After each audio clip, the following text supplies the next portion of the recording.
When you hear about Redwire, you probably think space stocks, and I did too. After meeting their entire team in person and sitting down with their executives, talking to some of their customer base, and just spending hours researching the business, I've realized that it might have been that this company is not what most people think. And if that's true, there's a good chance that the market is too. You see, when you look at Redwire, a couple things to consider when we jump into their outlook. They've got definitely this infrastructure for space. They've got military drones, they've got these autonomous systems. They have lunar exploration. You can see they're also supporting the Golden Dome for America. And then they've got these AI enabled defense systems, as well as biotech for drug development in space, which is pretty interesting. And they're also supporting NASA and some others. But unlike a lot of space stocks, Redwire seems to be really following their main source of growth through the revenue from future military developments and from NASA, et cetera, et cetera. So they got avionics and sensors, they got energy systems, and they just opened up a new development center as well in Indiana. They've got development centers over in Albuquerque or in New Mexico.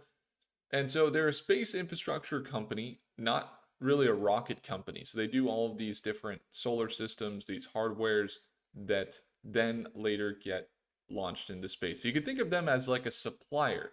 Now, some companies in the space tech market, like Rocket Lab, for example, that company specializes in end to end. That is their main thing, where they do, yeah, they do the rockets, but they also do the solar cells. They build the even semiconductors. They do a lot of like um, homemade hardware, where they literally make it at um, their factory, their manufacturing.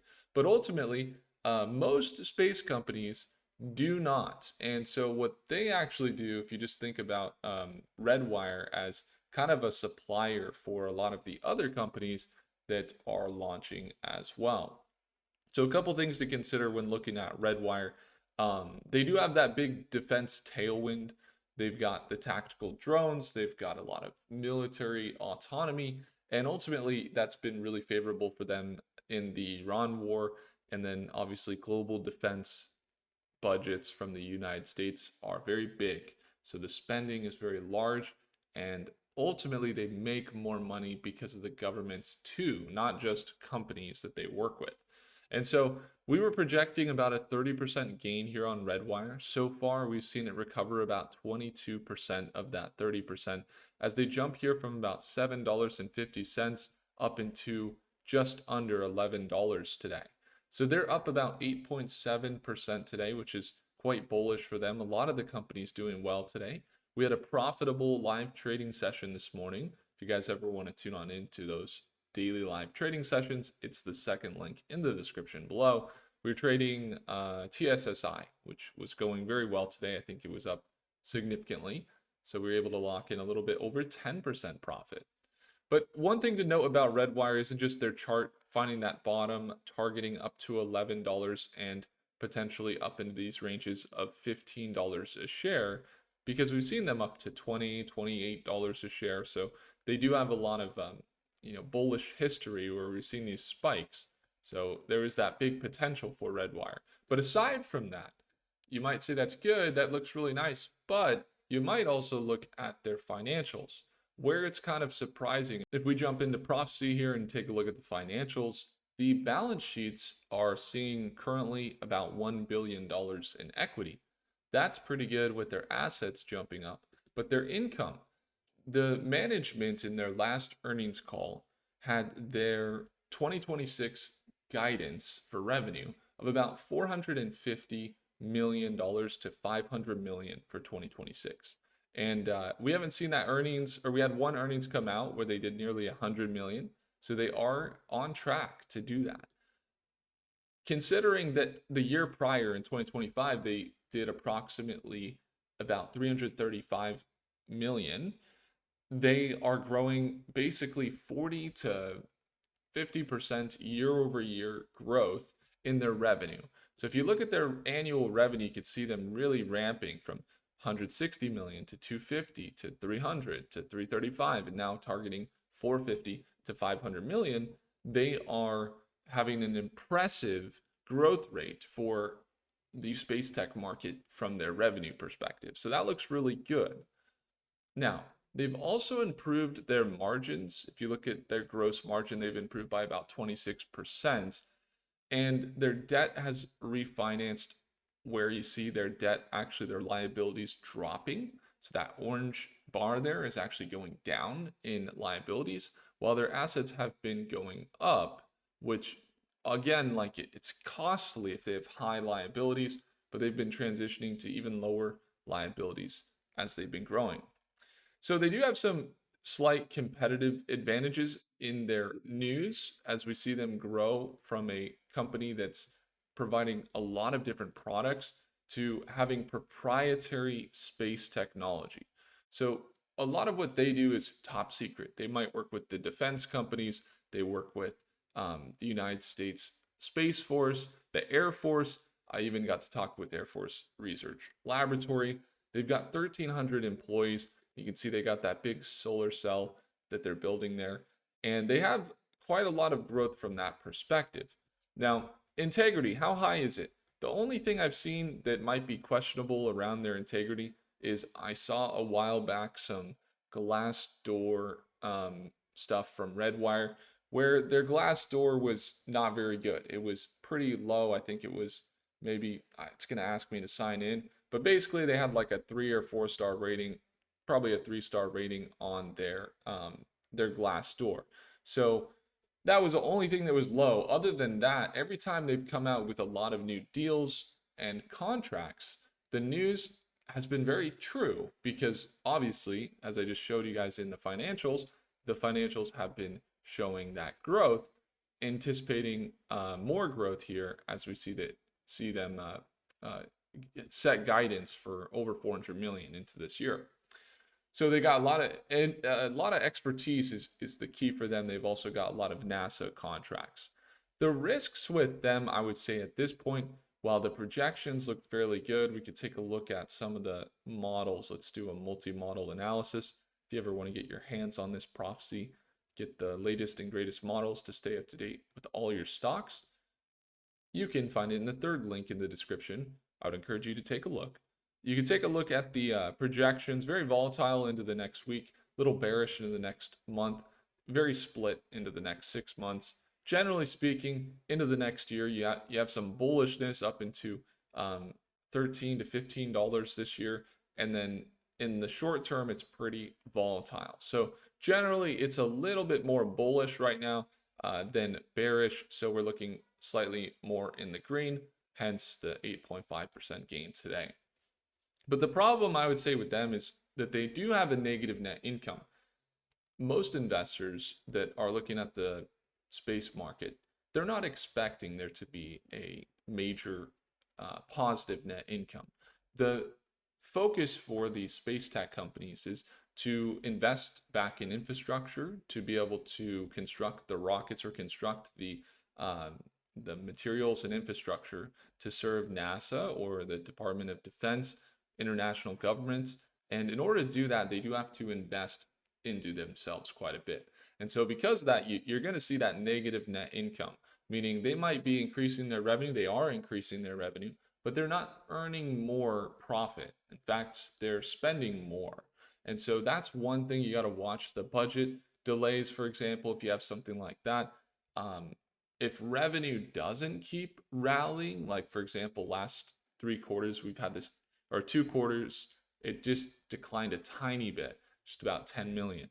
But if you start to see decline in revenue, for example, and still seeing that negative net income, then you might see the company at risk to sell off. But currently, with the $2.7 billion market cap, they have multiple contracts that they're a part of, including a $151 billion deal and a $2.6 billion deal, for which they're prime contractors in both of those deals. So it makes sense that they continue to grow given that contract backlog. So right now, you would expect the stock to most likely experience extreme volatility moving forward. So just to keep that in mind.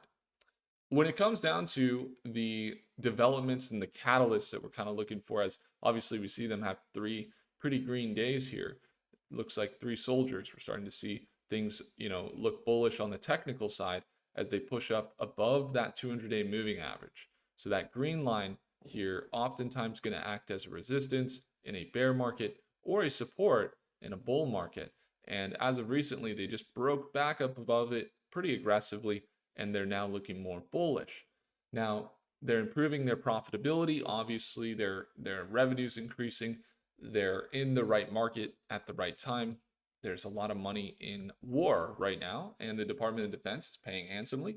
And they're also in the space tech market, which is obviously seeing the most um, awareness from the most amount of people this year. So really, really big time to be in the space tech market as well, with SpaceX earnings as well coming out here later today, which should be interesting. So as long as they continue backlog growth, they'll continue to most likely stabilize between $10 to $15 a share, and they have their occasional surges up to about $20 plus, even into $28 a share. So I like the long term; they look pretty good in that sense as they continue to grow the revenue. Now the bear case obviously is that the straightforward approach is they're kind of losing money in the financials. And if they're losing money in the financials, you see that income statement a little negative. It's not really something you want to see, but it's very common with space companies. So just keeping that in mind. Government contracts right now, it's really bullish. But what if, it could be administration change? Probably not. But generally speaking, space tech has also seen record amounts of contracts right now. And so maybe in 6 months, or maybe an 18-month time frame, or maybe a 2-year time frame, there might not be as much growth there. So that's a bear case to watch, that the government spending in the defense, like missile defense and Golden Dome, and having a presence on the moon, actually continues to be a priority. We're still fighting some wars down here on Earth. And so just keeping that in mind is also going to be something where you could see some potential downward pressure. And then, of course, if you're looking at the valuations in space tech, we did see most valuations get hit hard after SpaceX IPO. It's possible we got that bottom there around 750 and we see the recovery. But strong valuations, like in the billions of dollars for Redwire, where they're at right now, require strong execution. So as long as they continue to hit the revenue goals, everything's going to be there. But if they start to really drop in revenue or something again, they're probably not going to be executing well, and they'll see some sell-offs. So space economy generally, though, golden age, I think we're in a good spot. My view is that they're more of a high growth aerospace play, that the defense technology is in high demand. They're not just a space stock, they're more of a defense company. And they're not speculative. They work with NASA, Artemis mission. They work with Department of Defense, and they're a strong contractor in a lot of these government agencies. So I think seeing those recoveries, and as long as they continue to, with the main question being execute, they will see that growth continue, their margins improve. And overall, I think while it's above average risk as a company because they're space tech, because of those factors, I think that they appear to be a company that has significant long-term potential as a space tech pick. So that's why we're covering them here today, and why I do hold them long-term in the Schwab portfolio. But again, experiencing that short-term volatility, watch those $11 levels, because the next breakout would be from 11 to 15 to watch there. And the next level of resistance, most likely, is at $11. Let's see what the resistance says here. 1050 right now. So 1050 right where they're at, they're going to see some resistance. But if we go into maybe further time frames, you're seeing 1050. Yeah, near $11, right around $11, we're going to see some resistance. So just keeping in mind that resistance. And again, if you want to get your hands on the tools I went through in this video, third link in the description. And I appreciate you all. If you want to tune on into our live session, it's the second link in the description to tune on in as soon as tomorrow. Inside of Stockmate, you can join our community of like-minded individuals, surround yourself with other investors and traders, and then watch me trade live. You get to watch my entries and my exits and see us trade right at market open. every morning, Monday through Friday. So again, if you want to tune on in, it's going to be the second link in the description below. I would encourage you to simply take a look. If I earned your thumbs up, hit the like button. Do consider subscribing. This has been Will Rich. Thank you.